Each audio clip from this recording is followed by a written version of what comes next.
Today we will be talking about what happens when the government charges a $3 tax on a certain good.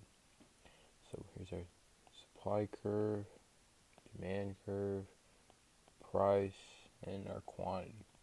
So since it's a $3 tax, we need to draw our tax wedge. So all you do is get a straight line from here to here. So the height between these 2 points will show you the amount of the tax, which in this case will be $3. So at this point right here, this is the price which the buyers pay. This price right here, the price at which the sellers sell for, pretty much like before the taxes.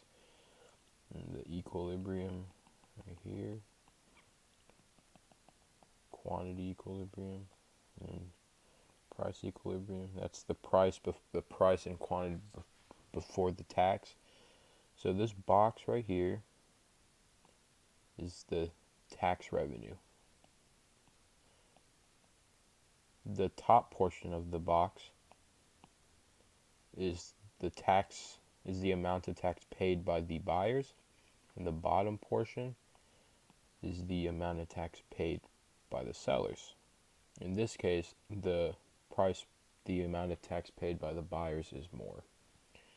Now, the deadweight okay, so let's talk about consumer and producer surplus. The producer surplus was this triangle, like always. The consumer surplus is this top portion right here.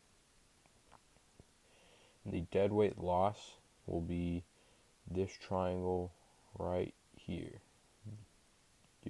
Because of the tax, these transactions are no longer happening. But before the tax, all these transactions would be happening, and the quantity and the price at equilibrium would be the same. But now, due to the tax, the price has gone up and the quantity has lessened.